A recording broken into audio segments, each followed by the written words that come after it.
Muy buenas tardes a todos.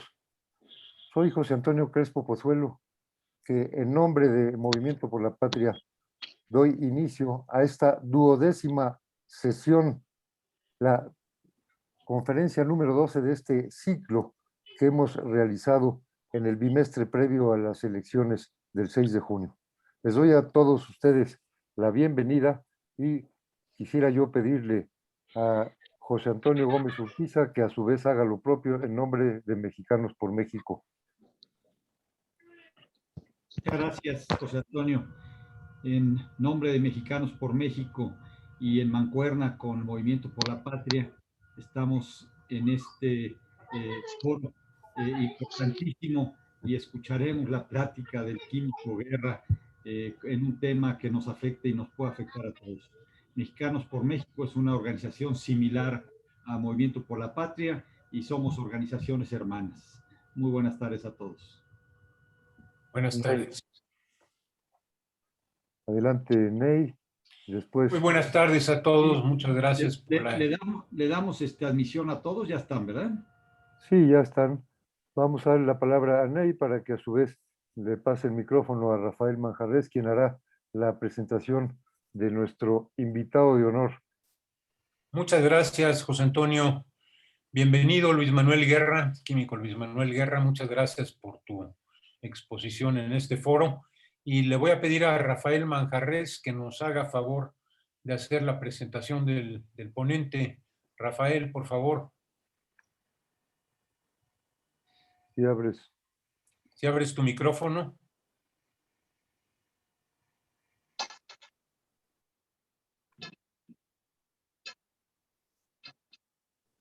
Rafael Manjarres en este momento va a dar la bienvenida. Sí, gracias. Muy buenas tardes. Muchas gracias, Luis Manuel, muy amable por aceptar darnos una plática muy interesante sobre los temas de cuestiones ambientales. Vamos a presentarlo. Es una persona que tiene ya muchos años en este asunto ambiental, de los iniciadores de todo lo que es el movimiento ambiental. Nuestro invitado de honor tiene más de 40 años de experiencia en el campo ambiental, es químico de la Universidad Nacional Autónoma, se especializó en residuos peligrosos en la Sociedad Karl Duisberg en Berlín, realizó estudios de química en la Universidad Técnica de München, ambas en Alemania. Obtuvo diplomado en fomento a la salud por el Seguro Social y la maestría en desarrollo sustentable por la Escuela de Ciencias e Ingeniería de la Universidad Atlantic International University en Estados Unidos. Es consejero nacional del desarrollo sustentable de Semarnat, consejero del Consejo Consultivo de Agua y del Consejo Rector del Bosque de Chapultepec, miembro de la Sociedad Mexicana de Geografía y Estadística y de la World Future Society, capítulo México. Dirige el Instituto de Asistencia en Investigaciones Ecológicas, INAIRE, AC, desde 1985, para el cual ha coordinado y participado en diversos proyectos ambientales de grandes alcances, como el estudio de impacto ambiental del nuevo aeropuerto de la Ciudad de México, un tema muy interesante.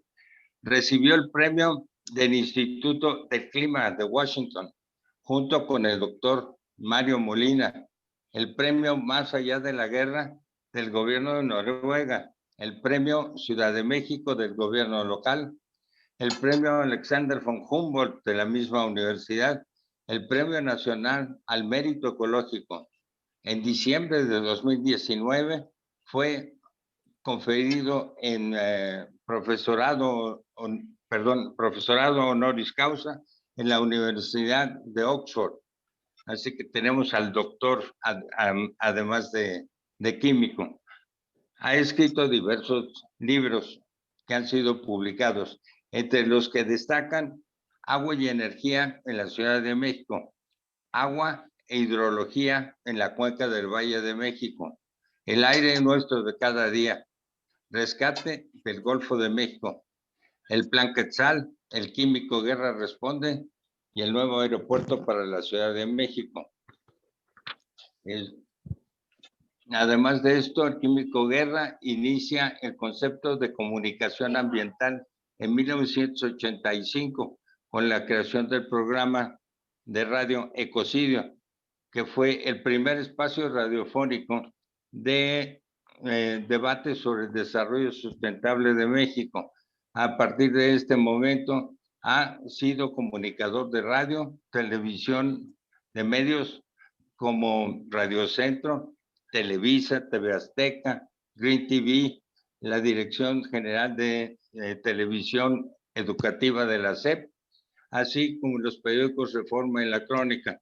Adicionalmente, ha sido invitado por innumerables medios que lo consideran el vocero ambiental de México.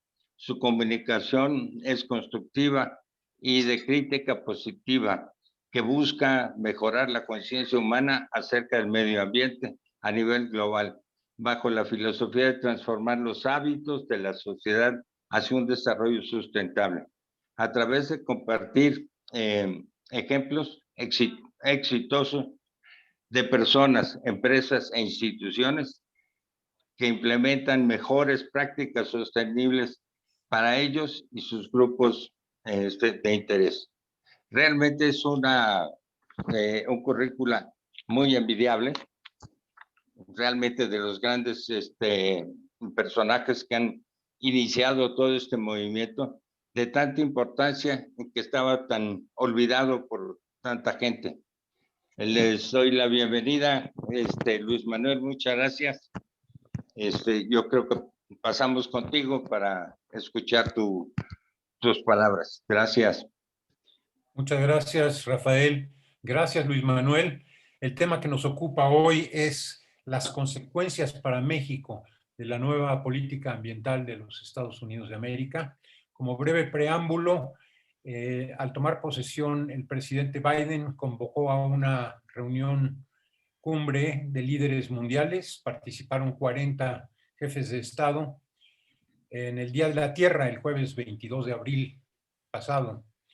En esa reunión se abordó el tema ambiental. México, entre otros países, participó también con la invitación al presidente, y esto obviamente le concede una especial relevancia al tema que vas a abordar. Sin más preámbulos, Luis Manuel, tienes la palabra. Muchas gracias. Pues para mí es un enorme gusto el estar con ustedes. Estamos en un momento de cambio muy importante a nivel global. Todos lo sabemos, nos ha golpeado una pandemia que, desde mi punto de vista, ha requerido de nosotros visualizar en una forma diferente, global, holística, lo que es la relación, ¿no?, de nosotros los humanos con la naturaleza. Esto ya no es una cuestión romántica, no es una cuestión idealista, es una cuestión de desarrollo económico, tecnológico, de bienestar para las poblaciones. Efectivamente, hay un cambio de política en los Estados Unidos muy importante. Podemos decir que hay un giro de 180 grados entre la administración de Joe Biden y lo que era la administración de Donald Trump.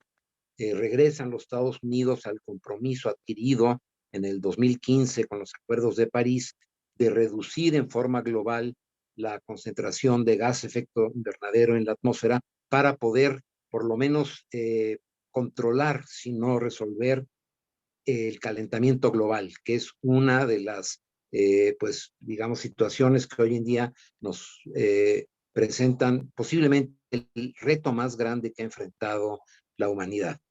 El presidente Joe Biden estableció un mapa de ruta no nuevo, sino que mucho más realista para los Estados Unidos intentando con esto recuperar el liderazgo de los Estados Unidos en cuestiones de medio ambiente. Esto para México tiene repercusiones muy importantes y mi intención de hablar con ustedes esta noche es que no nos damos cabal cuenta, principalmente el actual gobierno de México no se ha dado cabal cuenta del cambio que esto representa. No solamente es un cambio, digamos, en las políticas económicas, sino también en la política de cómo se va a llevar a cabo ese liderazgo de los Estados Unidos. El secretario de Estado, el nuevo secretario de Estado en los Estados Unidos, reconoce que tienen un reto enorme frente a China para poder, por ejemplo, el recuperar el liderazgo tecnológico, ¿verdad? Y también desde el punto de vista de políticas ambientales en el mundo, siendo nosotros uno de los principales socios de los Estados Unidos, su vecino directo, México que tiene una influencia en el bienestar de los Estados Unidos, así como los Estados Unidos en el bienestar de los mexicanos. Esto no es intrascendente. Yo considero que esto debería formar parte de la política general del gobierno mexicano y no lo está haciendo. Estoy convencido a través de estos 2 años y medio que el actual gobierno mexicano no tiene en el centro de su preocupación las cuestiones ambientales. Muchas de las políticas que voy a analizar durante esta breve charla demuestran que hay una enorme ignorancia en el gobierno mexicano acerca de la trascendencia e importancia que significa el cuidado del medio ambiente para el futuro. En las políticas del presidente López Obrador, el medio ambiente no figura como una parte muy clara. ¿Qué impactos va a tener esto en la vida nacional, en la de todos nosotros los mexicanos? El presidente Biden se comprometió en una forma en donde puso, digamos, todos los huevos de la canasta de su futuro político en esta cuestión ambiental. Esto debería haber penetrado ya en pues los conceptos de diseño de las políticas en México. Los Estados Unidos se comprometieron a partir del 22 de abril a reducir sus emisiones entre 50 y 52% para el año 2030. Estamos hablando de 8 años y 8 meses. O sea, dentro de 8 años, los Estados Unidos van a haber reducido entre 50 y 52% sus emisiones comparadas con la de 2005. El presidente Biden recalcó el compromiso de dirigir, de liderar una revolución en energía limpia, lo cual se contrapone totalmente a la política energética actual de México. No solamente es la cuestión energética, voy a tocar 3 temas fundamentales, a pesar de que hay otros, no me voy a meter mucho en la cuestión, digamos, de social o en la cuestión que tiene que ver con las políticas diplomáticas entre ambos países, sino en 3 rubros que para los Estados Unidos son primordiales. Creo que esto es el mensaje que debe recibir el gobierno mexicano.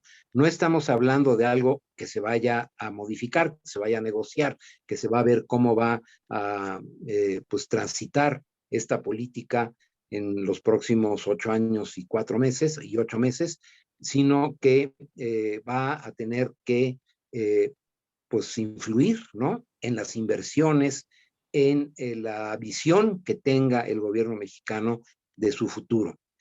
Me preocupa en una forma muy importante que la política, tanto agrícola como energética, como la de manufactura del gobierno mexicano, va a contrapelo con este mapa de ruta que acaba de establecer el presidente Biden.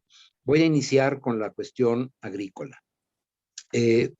Por cuestiones de, pues, digamos, propaganda, situaciones políticas, intereses, presiones generadas, se ha creado una especie como de conciencia mundial en contra de 2 temas agrícolas muy importantes, que son el empleo de organismos genéticamente modificados en la agricultura y de algunos agroquímicos como el glifosato.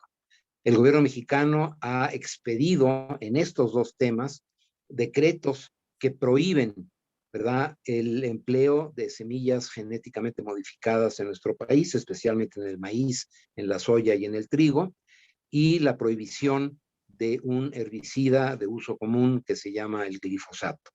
No tengo el tiempo para presentarles toda la evidencia científica que existe, pero afortunadamente en ambos casos, tanto en los organismos genéticamente modificados, los llamados transgénicos, como en el caso del glifosato, ha habido fallos en juzgados mexicanos que se contraponen a estas disposiciones del gobierno mexicano.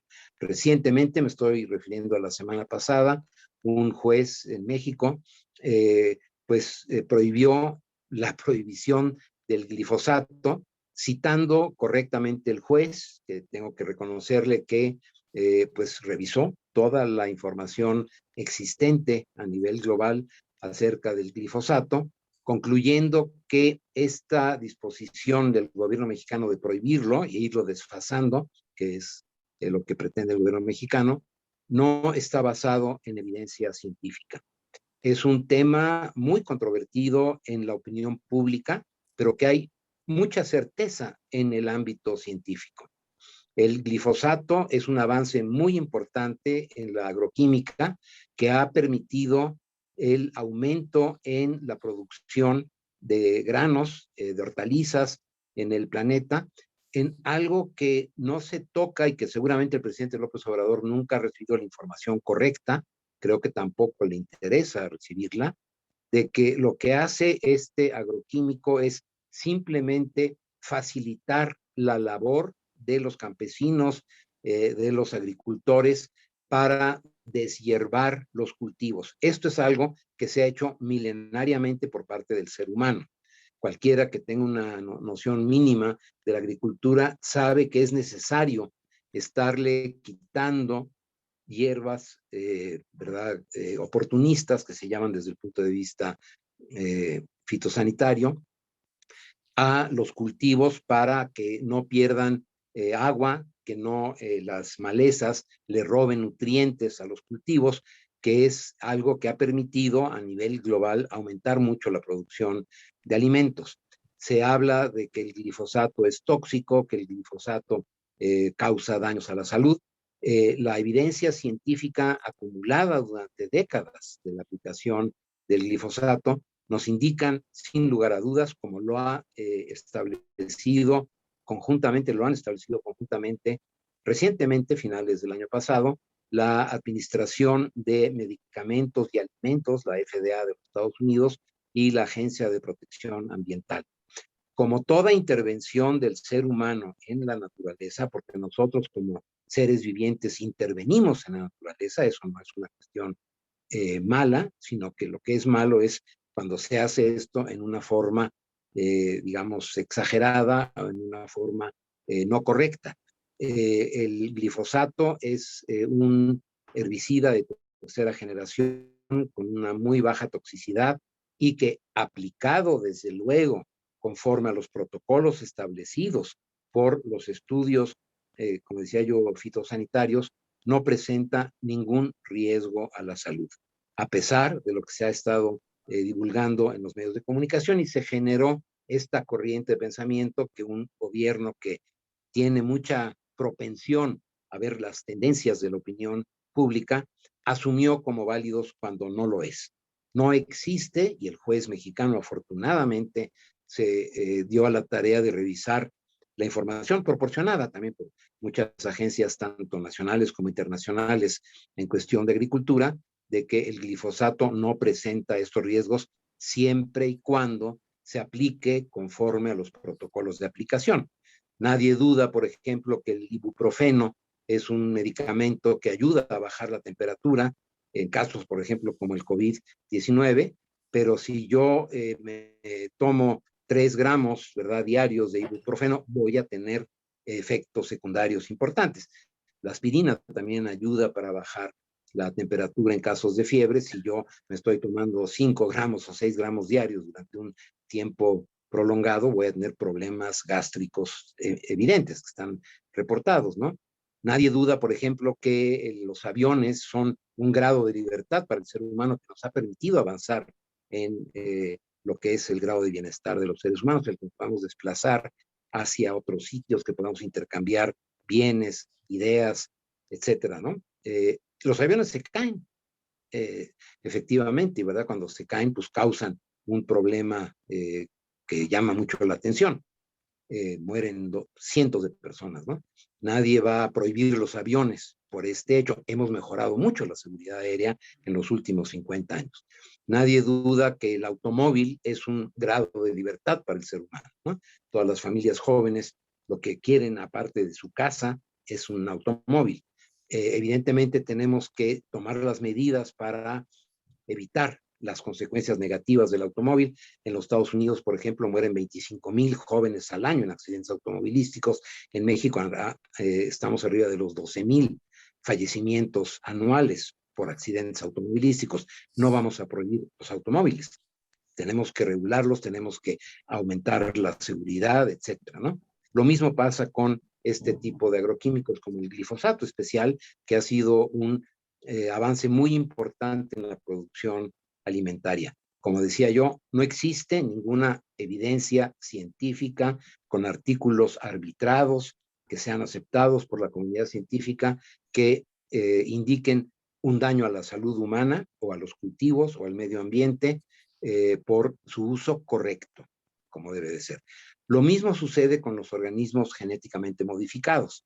Es un grado de libertad enorme que hemos obtenido desde el año 54 del siglo pasado, que Watson y Crick descubrieron esta maravilla, ¿verdad?, de la vida humana, que es el ADN, y nadie duda de que es un grado de avance que tengamos la información genética, nada menos que con el COVID-19, el haber podido encontrar en un tiempo récord, prácticamente en 15 días, por Li Shixing, una viróloga, doctora en virología, la directora del Instituto de Virología de Wuhan, a través de secuenciadores de última generación, el genoma completo del SARS-CoV-2, ¿no? Es un grado de libertad la cuestión genética. A través de la modificación genética de la biotecnología, hoy en día somos capaces, por ejemplo, de producir insulina humana idéntica a la molécula que genera el páncreas humano a partir de bacterias genéticamente modificadas. Lo estamos haciendo con el vino, con la cerveza, con una gran cantidad de bienes para el ser humano en los que estamos empleando los organismos genéticamente modificados. Debido al sensacionalismo, debido a la tendencia del ser humano a creer las cuestiones verdaderamente fantasiosas, ¿no? Como el hecho de que con la vacuna del COVID nos iban a inyectar un chip, ¿no? Y la gente se lo cree, o que las vacunas causan problemas enormes, o que no van a ser efectivas, o que no protegen. Estas olas de pensamiento se aplicaron también tanto al glifosato como a los organismos genéticamente modificados. ¿Qué tiene esto que ver entre México y Estados Unidos? Bueno, México está importando el 60% del maíz que usamos para la ganadería, el maíz amarillo, genéticamente modificado. ¿Por qué? A través del maíz BT, que se llama, que es el Bacillus thuringiensis, es un avance muy importante de la ciencia, pudimos crear un maíz que es resistente a un bacilo que mermaba en una forma significativa los rendimientos del maíz. Y este avance en la genética del maíz, al introducirle este gen que lo hace resistente al bacilo, haciendo que el mismo maíz se pueda defender, ¿verdad?, a través del Bacillus thuringiensis de las plagas que afectan al maíz, reduciendo significativamente el uso de plaguicidas, reduciendo significativamente las pérdidas en las cosechas y haciendo posible que por hectárea en los Estados Unidos se lleguen a producir 18 toneladas por hectárea, y en México andamos en promedio en maíz de temporal de 1,5 toneladas, ¿no? Si queremos alimentar adecuadamente, bueno, para poderlos alimentar adecuadamente a los mexicanos tenemos que importar ese 60%. Si México estuviera usando actualmente el maíz genéticamente modificado, podríamos reducir de una forma significativa esta importación del 60% del maíz, lo cual fortalecería la seguridad alimentaria de México y le daría mayor soberanía al país. Son cosas que el presidente López Obrador no entiende o no quiere entender, o su círculo muy cercano no le habla acerca de esto. Afortunadamente, tenemos la ley a nuestro favor.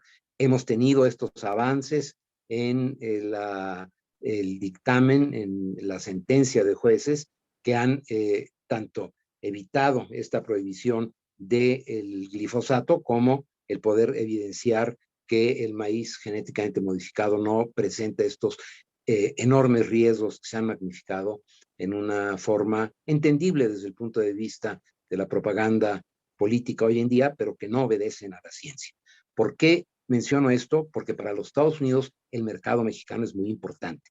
Y si nosotros continuamos con este tipo de prácticas y de políticas sensacionalistas que mueven mucho los botones internos, ¿no?, del ser humano anímicamente, pero que no están basados en la ciencia, pues vamos a tener un choque de trenes con mucho de la producción agrícola. Y vamos a recibir represalias también en este sentido.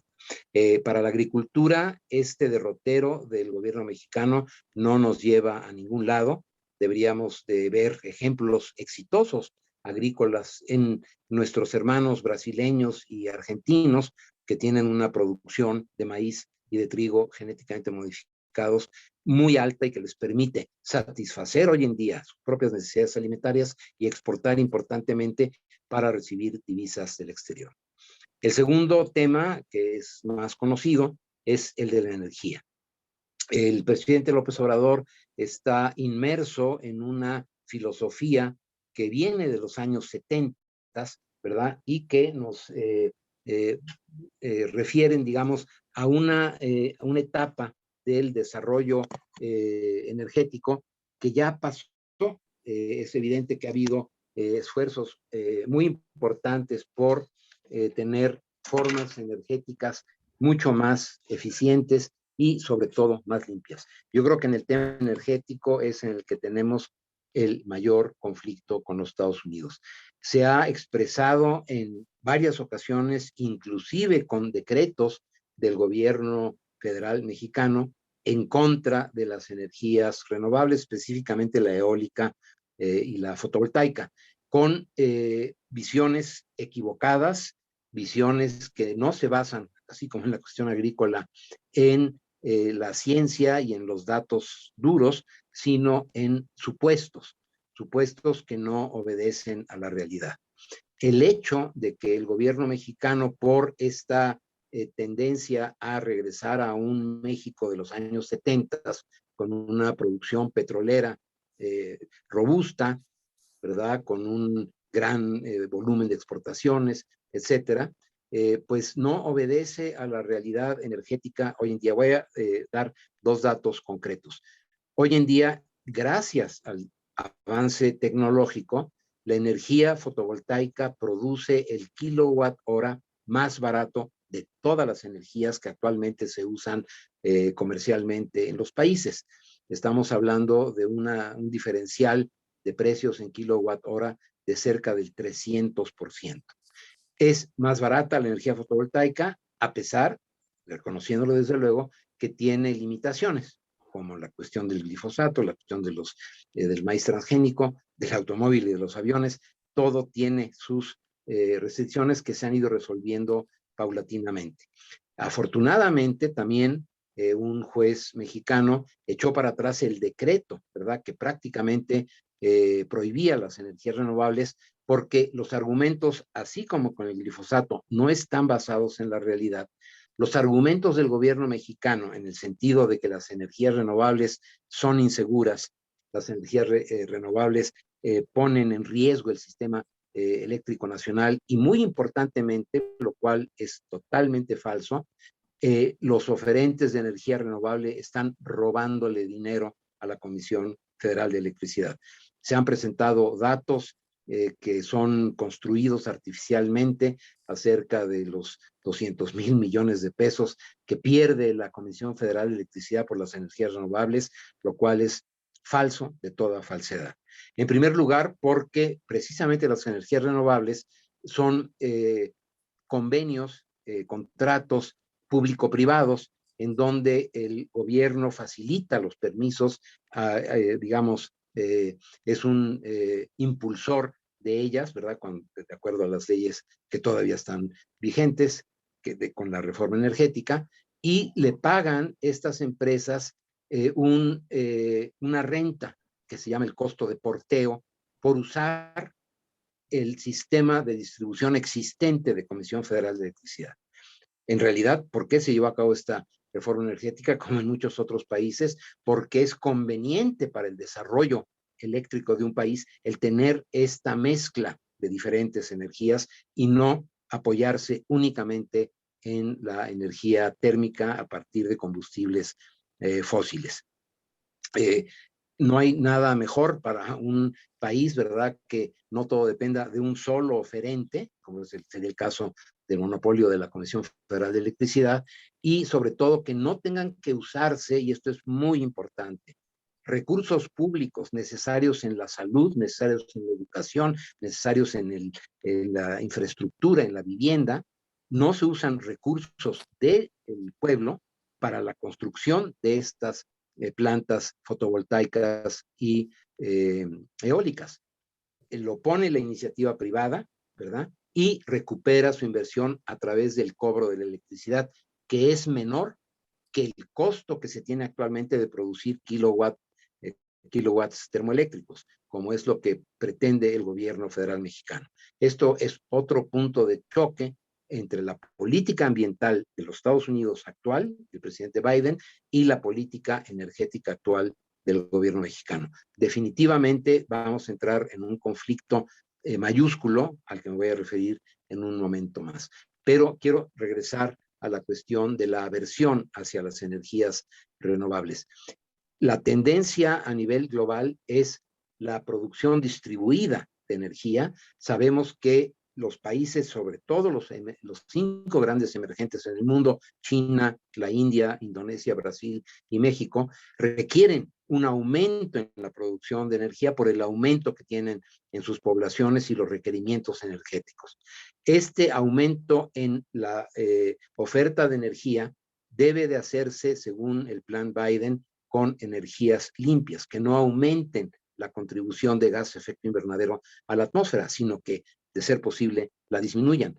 El gobierno mexicano va en sentido contrario. ¿Por qué es esto? Porque en la visión de los años 70 que tiene el gobierno federal mexicano actual, pues el Estado debe ser el rector, el único que pueda producir electricidad y ofertarla a la población. Nunca es gratuita, la población lo paga y tiene un costo. Si el costo que yo tengo de producir un kilowatt hora es alto, pues tengo que recuperarlo a través de precios más altos para el pueblo. Esto es lo que es incomprensible en los Estados Unidos. El hecho de regresar a una producción mayoritaria de electricidad con combustibles fósiles, en el caso específico de México es diferente del de Venezuela, es diferente del de Rusia, diferente desde luego de los países árabes, es que nuestro petróleo, por condiciones naturales, ¿verdad?, que tenemos en las condiciones geológicas de nuestro subsuelo, es un petróleo rico en azufre. Tenemos 2 calidades, el Maya y el Istmo, y ambos tienen contenidos de azufre altos. El petróleo que exporta México, que requiere, ¿verdad?, el comercio mundial, pues es el petróleo ligero, el que tiene menos cantidad de azufre. Nos quedamos siempre con el petróleo sucio. Existe tecnología, desde luego, para retirarle, para quitarle el azufre al petróleo, pero esto incrementa mucho el costo por barril. México se queda con el petróleo sucio y ahora, al incrementar la cuestión de la producción petrolera y entrar a la refinación, el principal uso, no olvidemos, del petróleo son los combustibles para la movilidad, para automóviles, camiones, barcos, etcétera. El petróleo que se refina en México tiene como subproducto un combustóleo, ¿verdad?, que es lo que queda después de la destilación para producir las gasolinas, un combustóleo llamado pesado, muy rico en azufre. por primera vez en el año 2020, México produjo más combustóleo que gasolina. ¿Por qué? Porque tenemos que quitarle todas las impurezas a ese petróleo. Ese combustóleo tenía un mercado que fue disminuyendo paulatinamente en los últimos 10 años.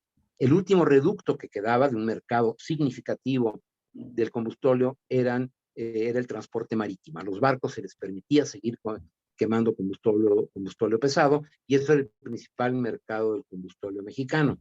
Debido a las cuestiones ambientales, como las que está implementando en su mapa de ruta el presidente Biden, ya la Organización Marítima Mundial eliminó el combustóleo para los barcos debido a la contaminación que causa. Entonces, México ya no tiene mercado. No existe un mercado internacional para ese combustóleo. ¿Qué está sucediendo? Que estamos produciendo las gasolinas, el presidente quiere que seamos autosuficientes en gasolina, producir mucho más, por eso la refinería de Dos Bocas, pero se nos queda este residuo llamado combustóleo pesado, muy rico en azufre. Pemex está en este momento inundado de combustóleo. La salida que se le puede dar a esto, y de esto convencieron al presidente, es la quema de este combustóleo en termoeléctricas para producir electricidad. De ahí que la preocupación porque no aumenten las energías renovables, porque disminuye la utilización del combustóleo pesado en México. Tienen que deshacerse del aporte. Y este deshacerse es quemarlo en las termoeléctricas. Algunas de ellas estaban ya con ciclo combinado, usan actualmente gas natural, están pensando en regresarlas al uso del combustóleo pesado altamente contaminante. Una de las principales fuentes, y está ampliamente documentado, de la grave contaminación atmosférica que sigue teniendo la Ciudad de México, a pesar de la pandemia, la semana pasada tuvimos nuevamente una contingencia ambiental, básicamente por partículas, que es lo que produce precisamente el combustóleo, viene de la refinería de Tula, que ha incrementado significativamente el uso de combustóleo pesado y que se le está virtiendo a los pulmones de los habitantes de la Ciudad de México. Esta ecuación no se puede resolver desde un punto de vista práctico, ¿verdad? Las inversiones necesarias para poder manejar el combustóleo en una forma limpia son verdaderamente extraordinarias, y Comisión Federal de Electricidad no tiene el dinero, ni tiene por qué tenerlo si existen otras fuentes, ¿verdad?, para producir energía. Entonces, lo que decidió el presidente López Obrador de deshacerse de este residuo de la producción incrementada de gasolinas en México y de quemarlo, este combustóleo, va en contra de la política nueva ambiental de los Estados Unidos. México, de facto, está abandonando los acuerdos de París con esta disposición de quemar más combustóleo. ¿Por qué? No vamos a poder cumplir con nuestro compromiso. Oficialmente seguimos en los acuerdos de París, pero la realidad, que es analizada por todos los expertos en el mundo, es que México no va a cumplir con sus metas a las que está obligado, porque estamos incrementando en forma importante por esta política la emisión de gases de efecto invernadero. Y esto se va a incrementar en los próximos 2-3 años. Por lo tanto, México se está haciendo sujeto de sanciones muy importantes. Hay una parte de esta ecuación en la parte energética que el gobierno mexicano no está tomando en cuenta, no cree que vaya a suceder. Creo que el presidente López Obrador ni siquiera sabe o no entiende o no le han querido decir que viene, y esto es una corriente que está pues prácticamente avanzando en todo el mundo y que se va a explicitar claramente en noviembre de este año en Glasgow, que se va a llevar a cabo la conferencia de las partes 26ª de Naciones Unidas, precisamente del cambio climático, para revisar cómo vamos con los acuerdos de París, de que se va a imponer un impuesto al carbón. La tendencia que el mundo está siguiendo es la descarbonización de las economías, o sea, el poder producir en una forma eficiente, en una forma adecuada, en una forma competitiva, sin incrementar las emisiones de dióxido de carbono a la atmósfera.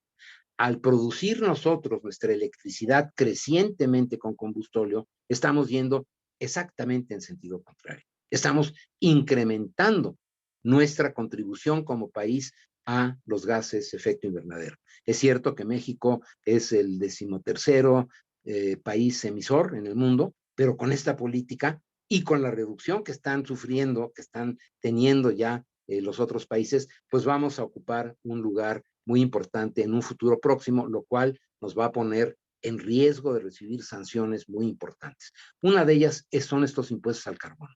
Seguramente en los presupuestos del presidente López Obrador para el año 2022, esta posibilidad del impuesto al carbono ni siquiera está contemplada. Yo me preocupo mucho de que en el círculo interno este tema ni siquiera es abordado. No lo toman en cuenta, no lo ven como una realidad, siendo que así es.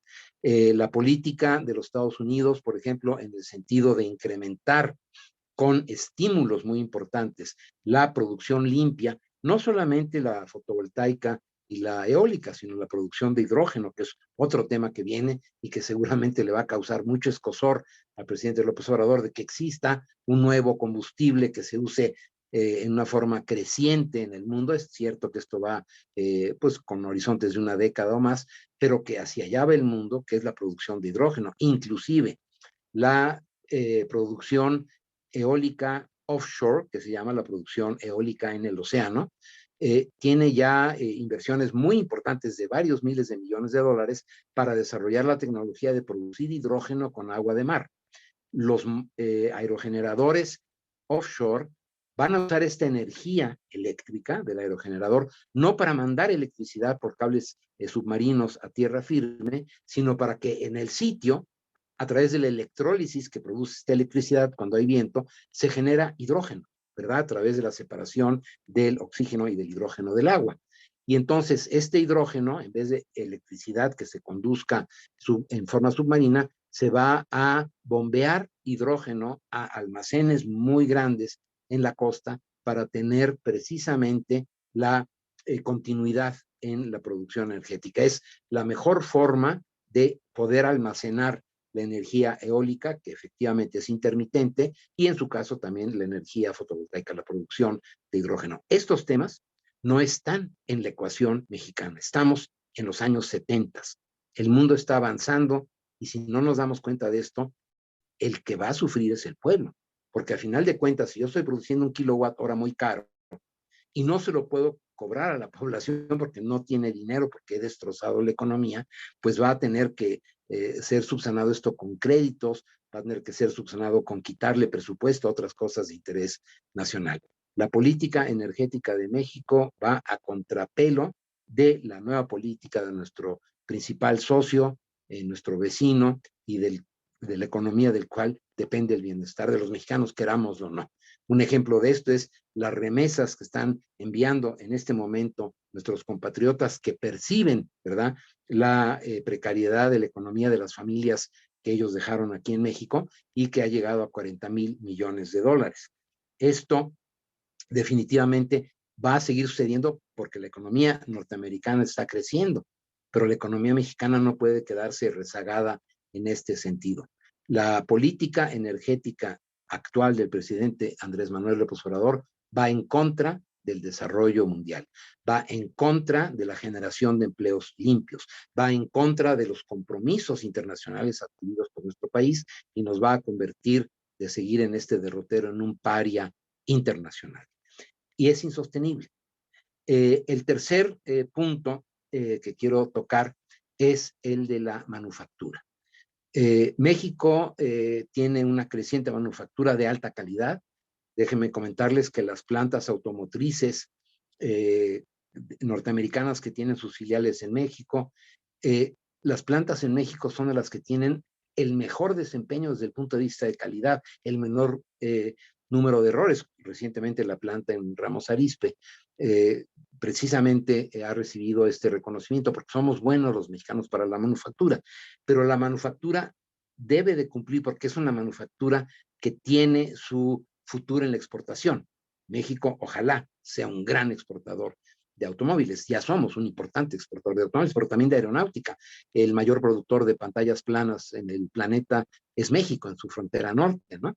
Esta manufactura va a estar sujeta a estas consideraciones que expuso el presidente Biden de conminar a los países a reducir su contribución al calentamiento global.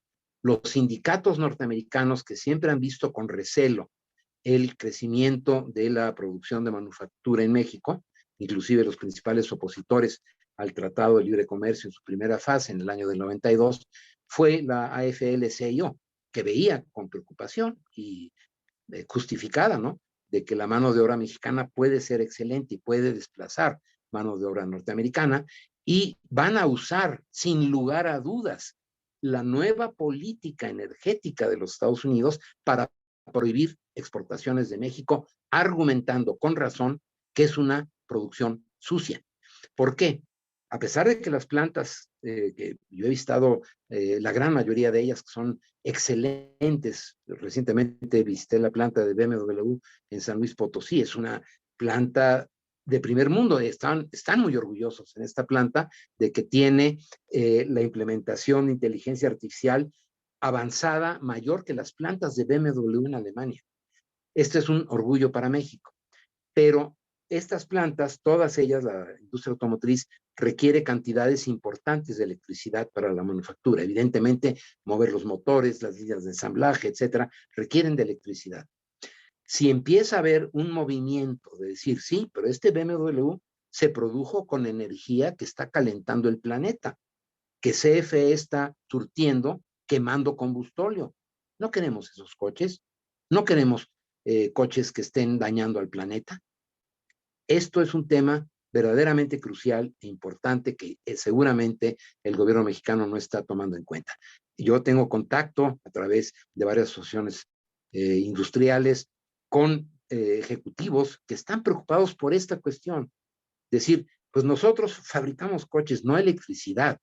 La planta, por ejemplo, de BMW en San Luis Potosí ya tiene un área bastante grande que me dejó impresionado de energía fotovoltaica, precisamente para ir pues cumpliendo con los compromisos, ¿no? Pero no es suficiente, desde luego, para suplir la enorme cantidad de megawatts que necesita una planta en este sentido. Tendrán, de aquí al futuro previsible, que seguir comprando electricidad de oferentes de electricidad. Si el único que me ofrece electricidad es CFE, y esta electricidad está calentando el planeta, mi mercado se va a ver afectado. Es lo que me dicen. Estamos preocupados por eso. ¿Por qué?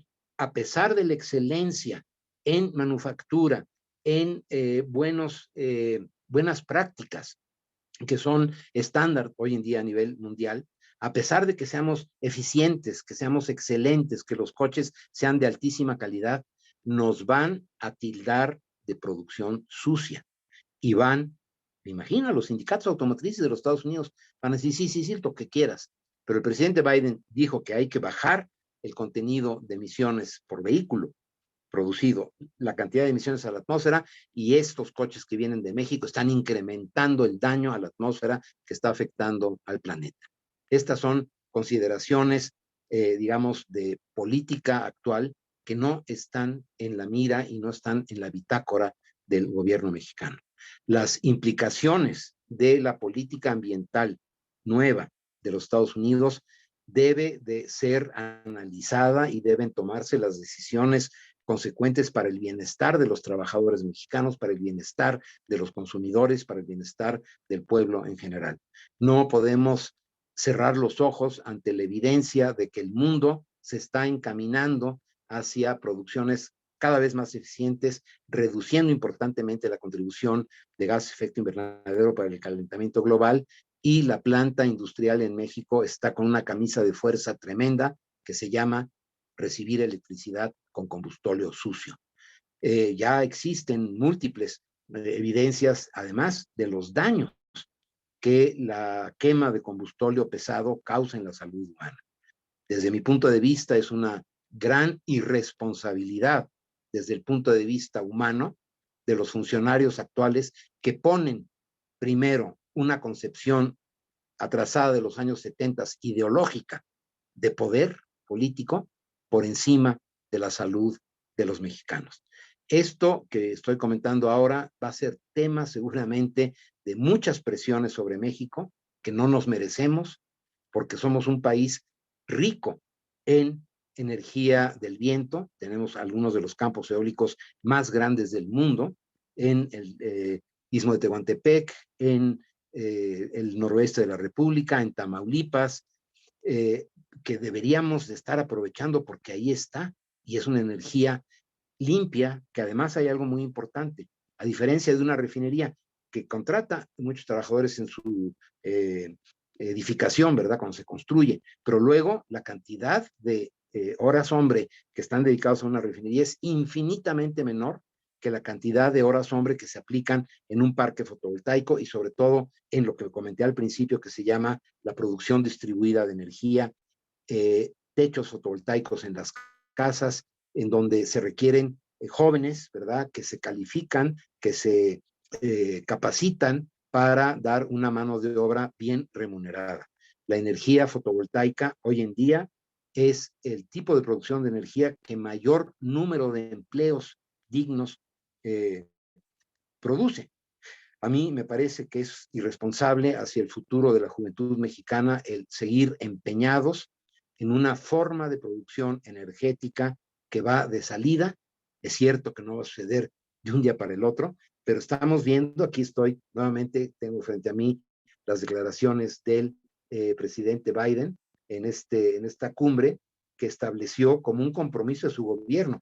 Y él está poniendo su futuro político en esto, de que para el año 2030, estoy hablando de cuando el siguiente presidente esté en turno, si hay un nuevo presidente en turno, ¿no? Que va a reducir para el 2030 entre 50 y 52% la emisión de gas de efecto invernadero de los Estados Unidos. Es ir en contra del buen sentido común. Desde mi punto de vista es aferrarse a una visión romántica, ideológica, que en un momento respondió a las necesidades del pueblo mexicano, pero que actualmente ya no es. Y creo que nosotros como ciudadanos tenemos la obligación de decidir qué tipo de gobierno queremos que esté a la altura de las responsabilidades que la sociedad mexicana adquirió, por ejemplo, con los acuerdos de París, que no desconozcamos estas obligaciones porque no somos un país de tercera. México puede, si realmente toma las decisiones correctas, con la economía más grande del planeta todavía, peleándose con China en primer lugar, pero que es nuestra frontera, una frontera extensa, en donde nosotros tendríamos la palanca para sacar realmente de la pobreza al pueblo mexicano. No es justo que se le esté entregando energía que daña los pulmones de los niños, energía cara que va de salida y que además, pues al cambiar la mayor parte de las naciones hacia el tipo de energía renovable, pues todos los implementos, la maquinaria, etcétera, de las termoeléctricas viejas van a quedar obsoletas. No es justo que algo que debe ser para el bienestar de los mexicanos, la proporción de energía suficiente y limpia, se esté echando por la borda por una postura ideológica.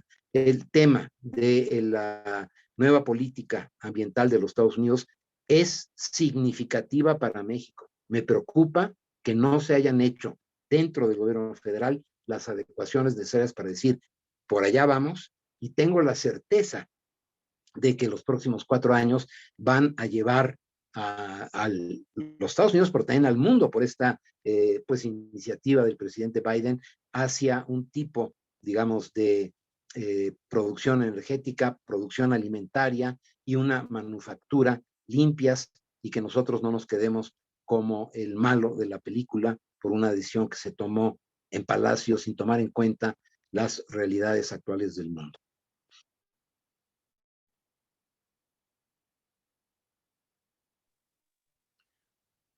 Muchas gracias, Luis Manuel. ¿Podríamos proceder a algunas preguntas? Tenemos algunas supuesto. en el chat, Ney. Sí. Una pregunta que surge inmediatamente es ¿cuál es la alternativa de uso del combustóleo? ¿Qué se hace con él si no se va a usar para producir energía eléctrica?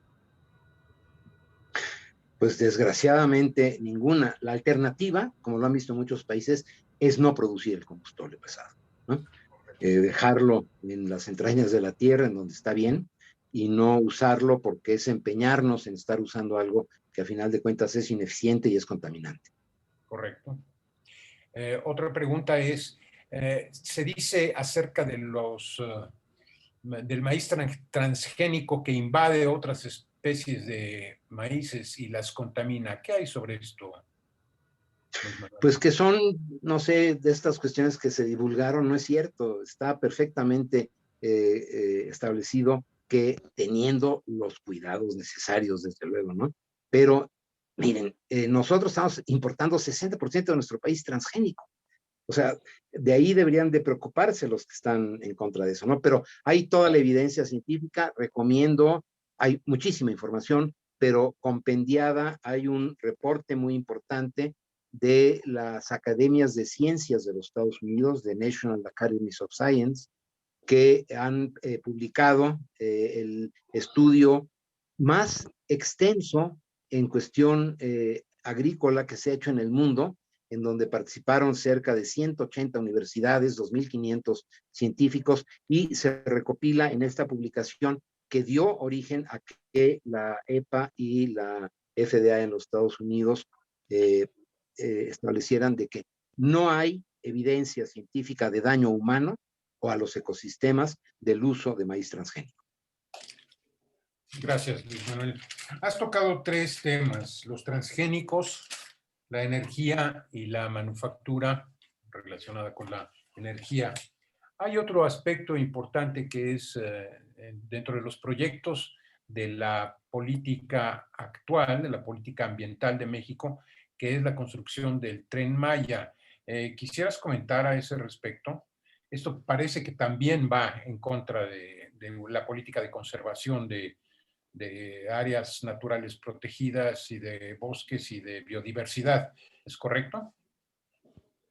Es correcto, es un proyecto ya viejo, yo lo conozco desde hace 15 años, estuve involucrado en la evaluación de impacto ambiental de un muelle remoto en Puerto Morelos. Resulta que toda la parte oriental de la península de Yucatán depende de sus combustibles del suministro marítimo, sobre todo de gasolinas, por ejemplo, en Cancún, en Tulum, en Mérida. Y está el puerto actual en Puerto Morelos muy restringido desde el punto de vista naviero. No tiene la profundidad para que entren barcos de gran calado. No se puede hacer un dragado, digamos, que sería necesario por la presencia del segundo arrecife más grande del mundo, que está enfrente de Cancún, precisamente el arrecife mesoamericano. Y entonces se desarrolló un proyecto en el cual se invitaron a participar en la parte del impacto ambiental para un muelle remoto, ¿verdad? En donde llegaran barcos de gran calado y a través de una boya se pudiera descargar la gasolina hacia los tanques de recepción en Puerto Morelos. Y una parte importante del proyecto para hacerlo viable económicamente era el uso de un ferrocarril que pues tuviera el trayecto sobre todo hacia Mérida, hacia la parte de Campeche, etcétera, para llevar el combustible. Y analizándolo simplemente desde el punto de vista económico no daba, o sea, el ferrocarril no era viable económicamente y esto llevó a la cancelación del proyecto, ¿verdad? Ya ni siquiera avancé en las fases ya de ingeniería de detalle del muelle porque el proyecto no era viable económicamente. Es una idea romántica, es una idea bonita, pero es una idea que no es viable, por un lado, económicamente. Pero por otro lado, presenta el impacto de una vía férrea a través de áreas naturales protegidas importantes, como el Calakmul, como la zona de Siancán, etcétera, y que va a tener afectaciones muy importantes. Este proyecto, desde mi punto de vista, es un proyecto emblemático que se va a quedar como un elefante blanco, no va a haber los turistas. Tengo varios estudios que nos dicen que aquellos turistas que van a llegar a Cancún, que van a llegar a, si se hace alguna vez el aeropuerto de Tulum, que llegan a Mérida, no se van a desplazar por un ferrocarril, sino lo van a hacer a través de autobuses, a través de vehículos, y no va a haber el mercado suficiente. Va a ser un tren que va a estar desocupado. La población de los sitios, la población, digamos, nativa, no es una población que use el ferrocarril con fines turísticos. Entonces, se está apostando a una, digamos, situación ideal en donde viniera una gran cantidad de turistas para llenar un ferrocarril constantemente, ¿verdad? Porque los ferrocarriles pues, no nomás transitan los fines de semana, que le dé viabilidad económica. Va a ser deficitario y va a tener afectaciones en su tramo significativas. Me preocupa mucho que las autorizaciones que se dieron para el Tren Maya no contaban con todas las evaluaciones de impacto ambiental conforme marca la ley. Se hicieron al vapor, se dieron autorizaciones, pues digamos, muy rápidas en el escritorio, y hay comunidades enteras que hoy en día, comunidades indígenas, que están opuestas al Tren Maya. Yo creo que es una idea surgida de una conversación bonita, pero que no tiene sustento ni económico ni ambiental. Muchas gracias, Luis Manuel. Consulto a José Antonio Crespo y a ti también, Luis Manuel. ¿Cómo estamos de tiempo? ¿Podemos abordar un último tema?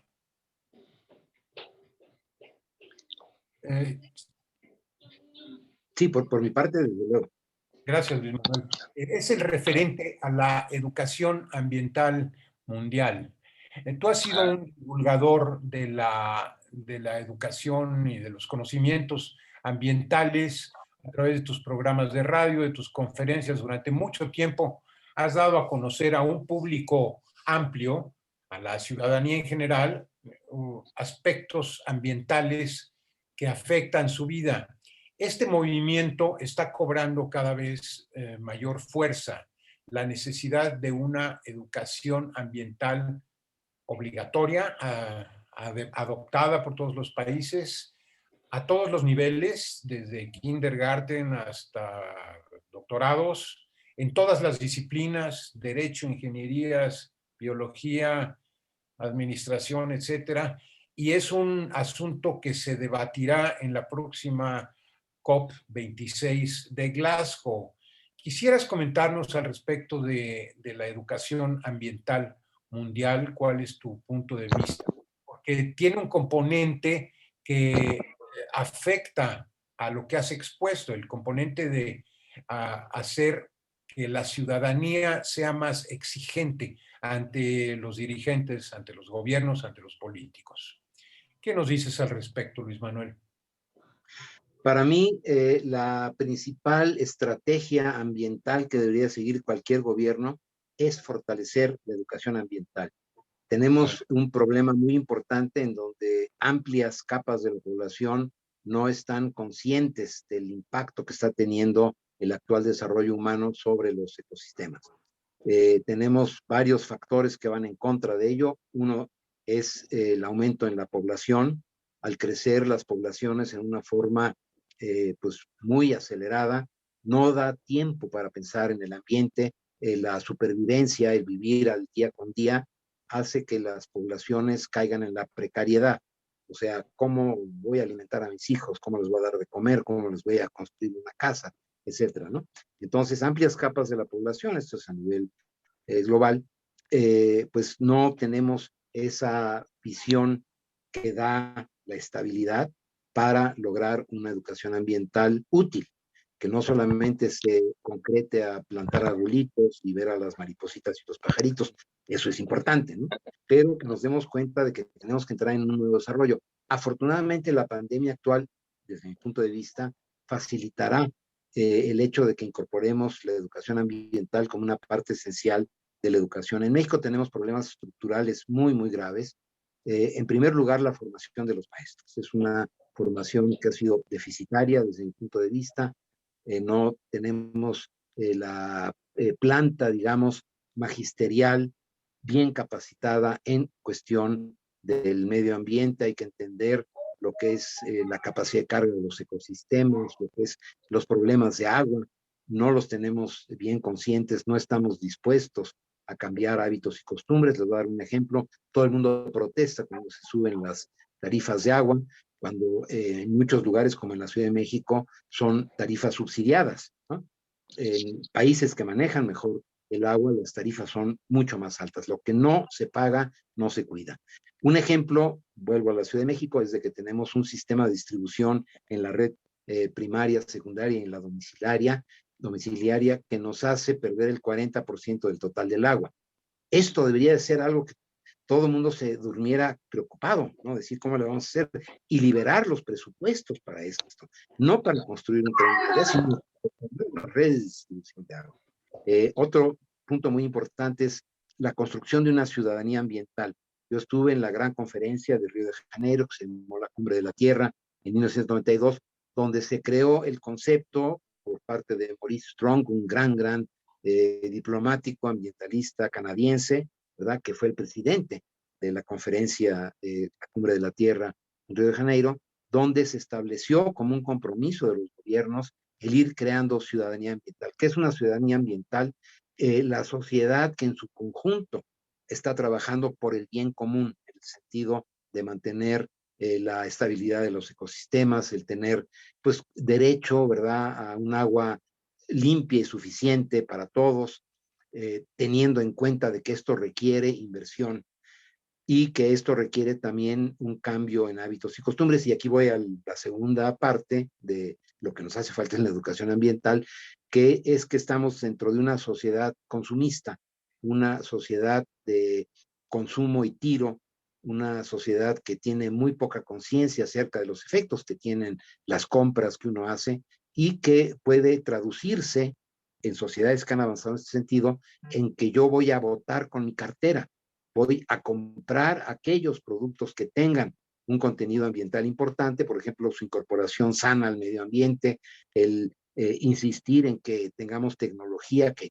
está disponible para la disposición final de plásticos, por ejemplo, a través de los aditivos oxobiodegadables que ya están en muchos países. Nuestros hermanos brasileños nos llevan un gran avance en esto, ¿no? Y aquí en México no existe esa digamos, conciencia ciudadana en los medios de comunicación. Se trata muy poco el tema. El medio ambiente se convierte en tema cuando hay un derrame, hay un incendio, cuando hay un envenenamiento, ¿no? Pero no en los hábitos y costumbres que tenemos que modificar los seres humanos. Ahí los escandinavos nos están dando un buen ejemplo, el hecho de manejar adecuadamente nuestros desechos, ¿no? La separación de la basura, el que tengamos la conciencia de cosas tan sencillas como aplastar las latas una vez que las vaciamos para que no ocupen tanto volumen, el aplastar las botellas de plástico también para que ocupen menos volumen, separarlos de tal manera que sea fácil su manejo y que la ciudadanía ambiental lleve a los gobiernos que tradicionalmente el tema del medio ambiente les parece una verdad incómoda, ¿no? ¿Por qué? Porque tienen que hacer cosas que luego no se inauguran. El reparar una red de distribución de agua, pues no sale en primera plana de los periódicos, el construir un tren sí, ¿no?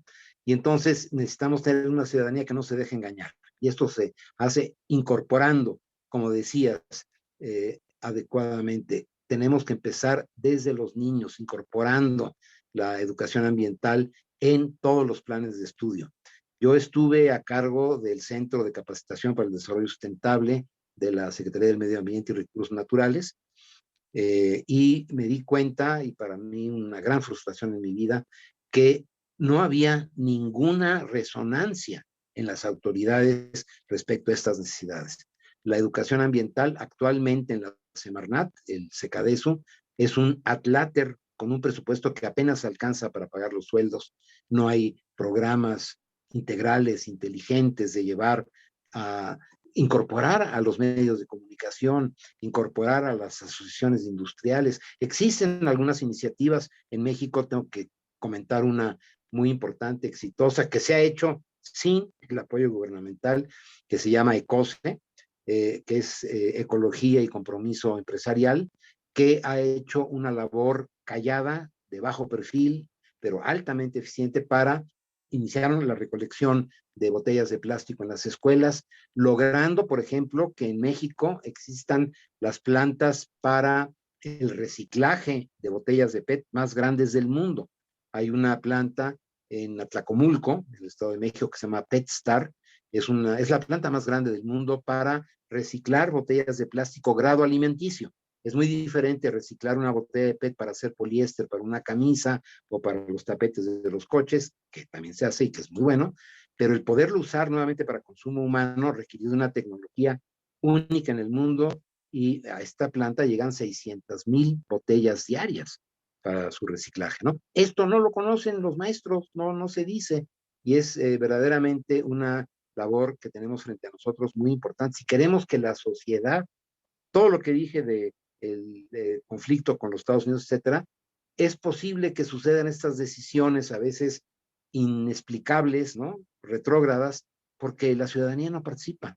No saben esto de que el kilowatt hora de combustible es más caro que el kilowatt hora fotovoltaico. La 99% de los mexicanos no lo saben.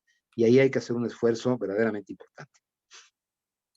Muchas gracias, Luis Manuel. Pues estamos en México en un esfuerzo en conjunto con los países de Centroamérica y del Caribe para impulsar la votación favorable o la adopción favorable de una educación ambiental mundial en la COP26. Esperemos que tenga éxito. Hay mucha gente como tú y muchos especialistas ambientalistas que están a favor de esta idea y vale la pena impulsarla porque de ello depende demasiado en el futuro de México.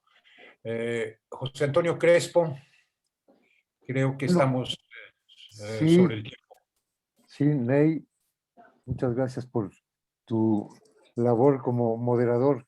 Quiero decirte que entre las preguntas hay una que es interesante, aunque no muy comprensible para mí, pero dada la calidad de quien la formula, que es precisamente una de las más grandes impulsoras de la educación ambiental en México y del desarrollo sustentable, pues me gustaría que la formulara ella directamente, que es Tiajoga Rush. ¿Quieres tomar la palabra, Tiajoga? Puedes abrir tu micrófono. Nos está preguntando, ¿qué nos puedes decir sobre el cambio en la ley de los 20 metros de la SOFEMAT? Entonces, si Tiajoga tiene la amabilidad de abrir su micrófono, podría formularla directamente. Será un honor para nosotros el que se incorpore a esto. A lo mejor ya no está con nosotros. Estaba hace un momento formulando esta pregunta. Sí, hola, aquí estoy. Hola, lo que pasa Tiajoga. es que mi micrófono no me permitía hablar. Bueno, pues ya bueno, antes que nada, pues los saludo, muchos saludos, Ney, muchos saludos, Luis Manuel, que pues, nos conocemos de toda la vida y hemos estado en esta lucha ambiental tantísimos años, en la educación, en la comunicación y en tantos otros temas. Y la verdad es que vivimos de alguna manera como bombardeados de estos asuntos que cada día son más preocupantes, ¿no? Como ambientalistas, ¿no? O sea, la última noticia que acabamos de recibir es que las playas de México, o sea, este litoral extraordinario de las playas, siempre ha tenido 20 metros de protección perteneciente a la zona federal marítima terrestre. Y esto de alguna manera ha ayudado a limpiarlas, a cuidarlas. Y en estos días el Senado aprobó una ley que reduce estos 20 metros a 10 metros, lo cual quiere decir que los vendedores ambulantes, el turismo informal, en fin, miles de problemas que esto puede traer y me gustaría mucho saber la opinión de Luis Manuel en este tema.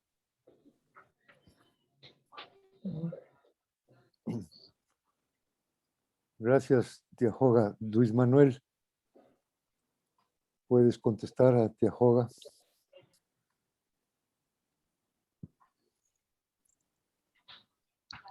Claro que sí. Ajá.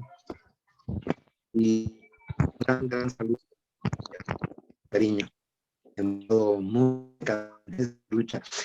A mí me parece que es un vamos a hacer, tal como dices, pone en mayor presión a los litorales mexicanos de las actividades humanas no sustentables. y tenemos muchos ejemplos de esto en México. No veo por qué se haya hecho esta reducción. Bueno, sí sé por qué.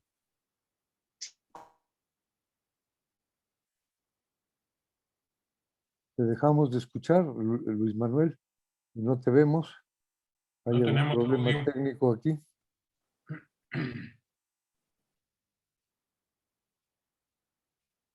No apareces en pantalla.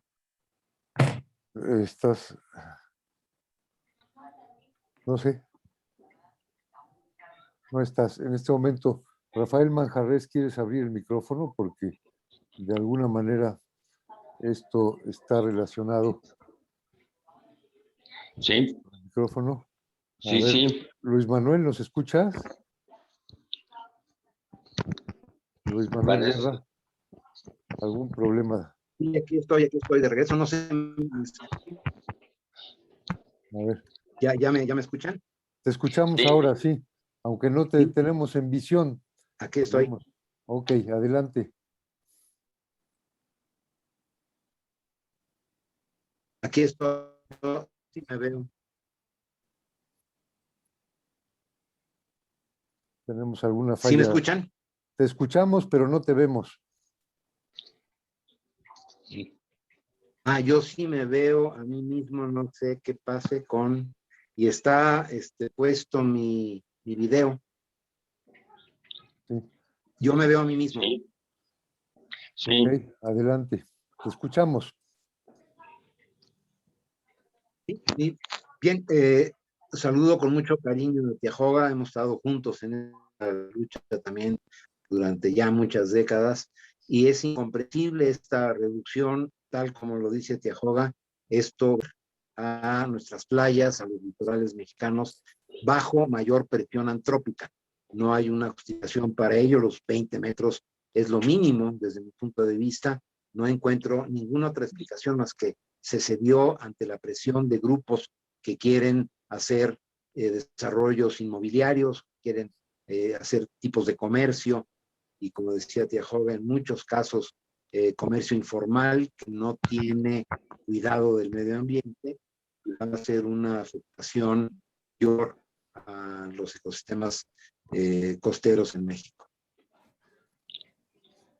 Gracias por tu respuesta, Luis Manuel.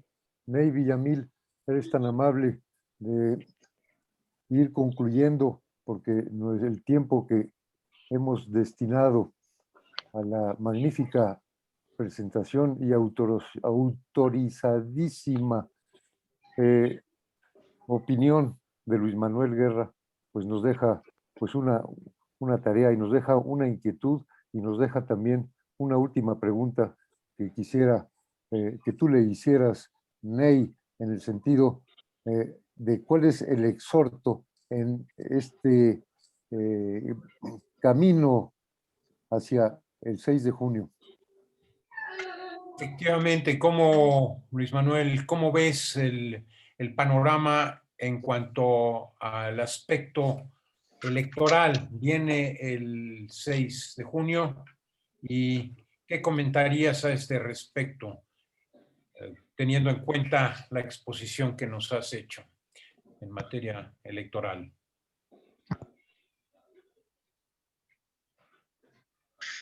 Pues que lo que mencioné acerca del conflicto ambiental que va a haber con los Estados Unidos se puede revertir si logramos recuperar la mayoría en la Cámara de Diputados, de tal manera que estas leyes que van a contrapelo de las tendencias mundiales las podamos revertir, podamos ponerle un contrapeso a este tipo de decisiones que obedecen a un criterio muy personal, que no tiene nada que ver con el consenso nacional. Es nuestra obligación, si decimos A, tenemos que decir Z, ¿verdad?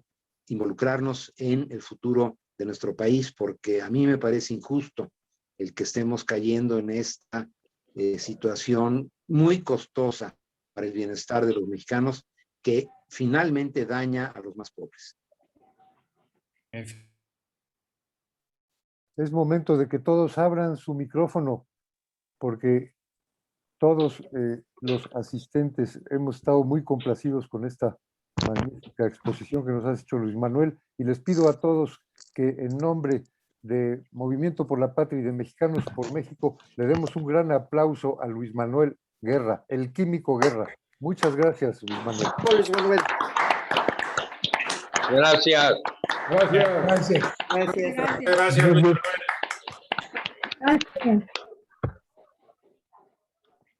Gracias.